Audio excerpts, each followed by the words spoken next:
I'm Brian Wilson, president of WerkMaster, and at WerkMaster we have developed a Scarab grinder polisher that's specifically designed to work on countertops as well as on stairs and small, difficult to get places.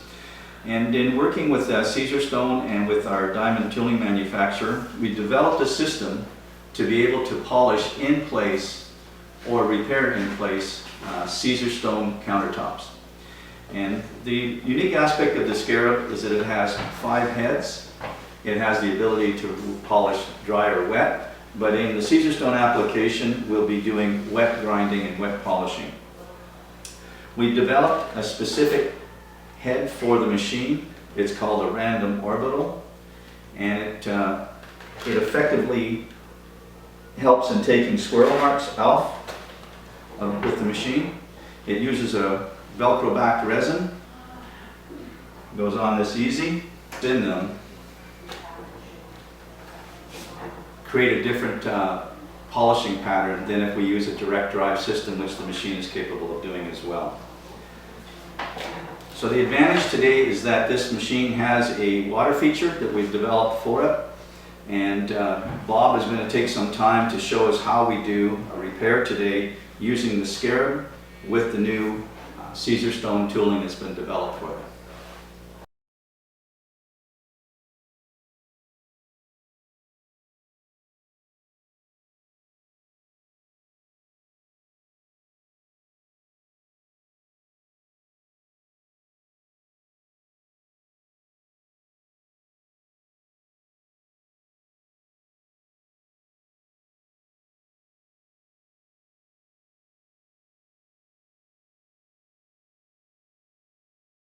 Assuming we had a scratch on a countertop like this, and we'll do one in a minute, a thing that you have to do is decide which one of the pads to use. So if it's a deep scratch, if you can feel it with your nail fairly easily, you're going to have to go down to a lower. You might have to go to 50 or 100. If you have something that you can barely feel or barely see, then you may start at 100 and work your way up through the pads. Progress through the pads, you're going to get wider and wider and wider. And so by the time you finish, by the time you get up to 1500, which is normally where we would go, you're going to be doing the whole thing. So Peter's put the dam on here, which holds the water, because we use a little more water at the low end of the numbers, and then we're going to use less water as we get to the farther one. But we're going to go right out to the edges of it. So at this point, we'll choose a pad. So if in this case, if we had the 100s, we're going to put the 100s on, and we would then activate with that.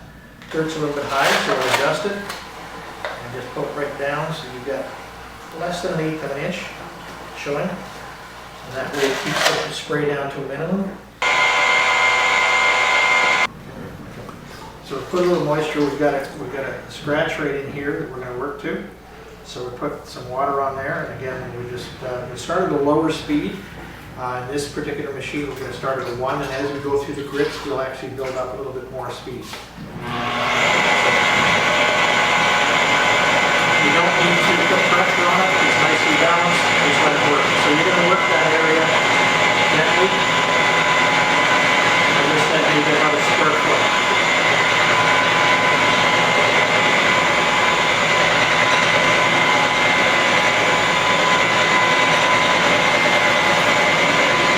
Two hands come in.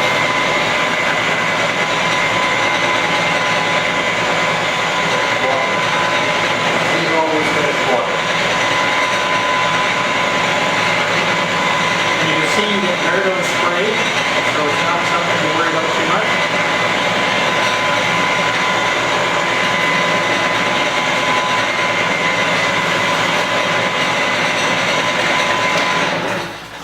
What I'd normally do in a case like that is I'd go clean that off, see if I can feel the scratch anymore, get a visual with the lights coming down on it to see if I can see it at all, and if I need to, I'll repeat and go through the next, try it with the same one until I get totally out of it. You want to get, with the lowest level, you want to completely remove the scratch.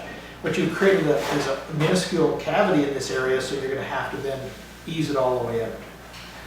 So in this case, we'll change to the other pads. So now we start at 100, we'll go up to 200. It's very important to clean with the paper towel. Yeah. Clean all the, because you've accumulated some grit down there. So now we've got the 200 pads on, we go with the 200. Just a caution, when you first get those pads, they are resin rich on the surface. So you have to open them up. Lots of different ways of doing it. What we normally do is we find some really coarse thing like the back of a slab of granite, someone mentioned cement block, whatever it takes, put them down and grind into that, clean, open those up by getting the first level taken off, because you'd spend an awful lot of time in the first one doing nothing if you don't. So you've got to open those pads before you start. I'm going to get this a little wider each time. I'm going to take in a little more space, opening up by maybe 5 inches each time to work those areas, even everything out. Then we'll move on to the next level. Now we're going to go to the 400. Now what we've done in between them is we've wiped this all up. We've taken away any of the grit that was left from the previous. We don't want to have anything left there at a coarser grind, so we clean all that off and dry it off before we start again. We will also go just one step farther as we go up into the 400 grit. We're going to just go another 4 or 5 inches out. We're just going to keep spreading out as we go to make sure that you get a nice even blend out to the final product. When we finally get to the last one, we're going to do the whole thing, but we're just blending everything out to give this proper thing. So get a little water on there. Ready to go.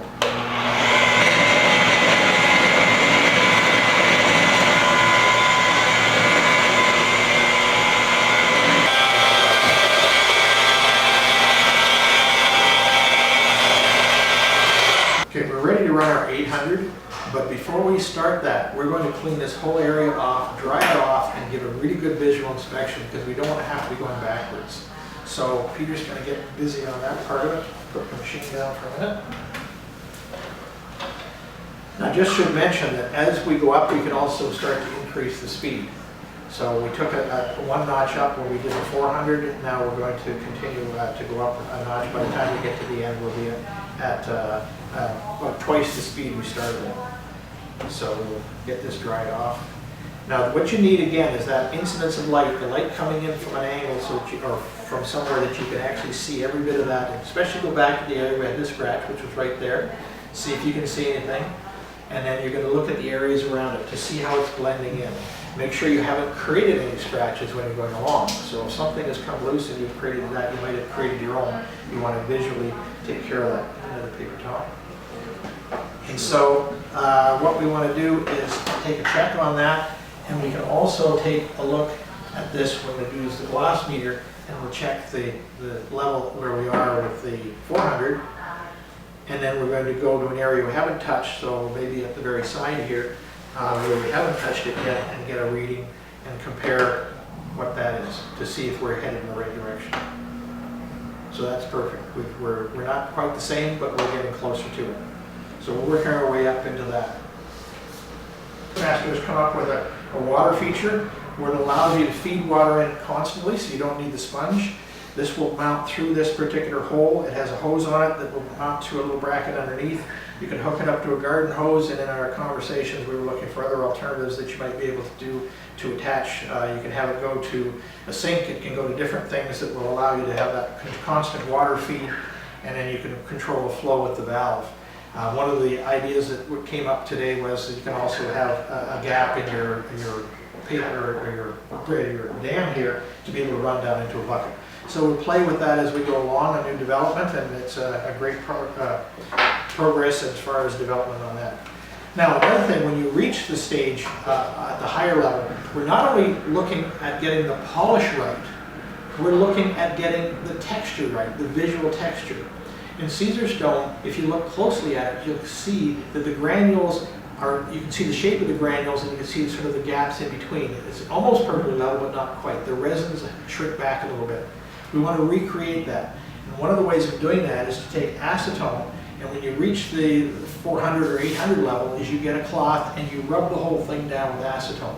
What you're doing when you're polishing is you're actually getting the resins being smeared around and filling in those gaps. So you're going to get a higher gloss quicker. It looks great, only it's not what it's supposed to look like. So the acetone will take the excess, the the peanut butter that you've spread around in between them, where you've melted down some of the resins and blocked in between, you're going to take that out and kind of refresh it to know what it's really going to look like, because that's what we want to end up with at the end. So we'll do that after the next level. Again, you're going to go another 5 inches wider, but we'll do a wider swath.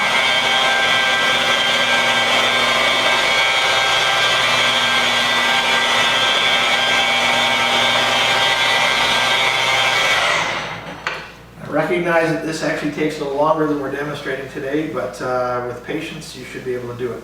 For a minor scratch, we found that you can get that scratch out and back up to the normal level in about an hour. If you have a deeper scratch, it may take you 2 to 3 hours to do it, but with about 25 square feet of counter to do. So again, we go back to the configuration. We have a fairly small island here today, but you also have to consider that this might be a peninsula that could go back and off in another direction. You could have more than 25 square feet fairly easily. So it's just then a question of how you're going to work out the time to be expected is relative to it. If I was doing this as a peninsula and I had another piece over here, I would probably come up and go only as far as the seam. I have a divide there. Similarly, I probably have the area that's beside it in shadow because the cabinets are above it, etc. It doesn't have that incidence of light coming in from the side, which make it so everything is visible. So coming to that seam is perfectly adequate.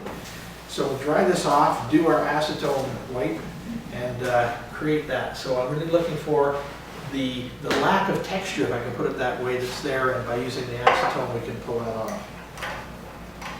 Now, one of the things you have to be careful of with acetone is when you're using it, you don't leave the can sitting on the countertop.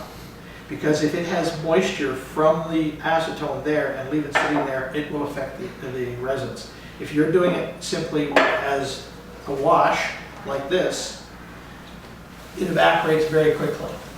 And so you don't have to worry about it. But if I left the cloth on there or I left the can on there, I can do some damage to this countertop, and that's what I want to avoid. So I'll do that quick wipe down wash and then be done with it. And I'll put this somewhere that's safe to put down, probably on a towel and out of the way. Now we're going to do the 800. This is the second last level typically. Occasionally when you have a very dark color, some people might want to move towards 3000, but typically you'll go only to 1500. So we'll put these pads on and we'll head off to do the next one. Now we're going to move on to the 1500, and as I said earlier, this is normally the level we go at. At the end of the 800, we're going to do the same thing as we did it the last time with the acetone wash. To save a little time, we'll skip at this particular time, but we will do it at the end of the 1500. So we're going to take the 800s off, and we're going to put on the 1500s. Ready to go on this one. A little water. Now, as we go, we can raise the speed up too.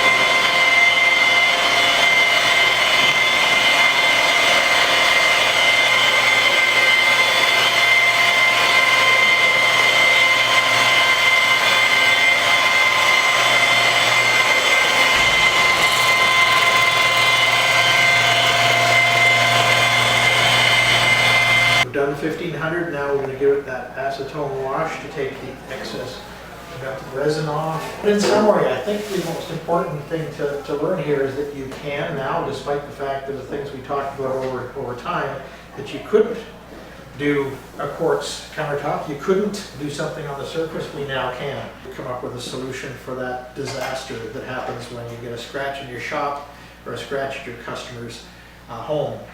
It's now fixable. And it's not that bad a process. A couple of hours invested in it, you're away to the races and back like new.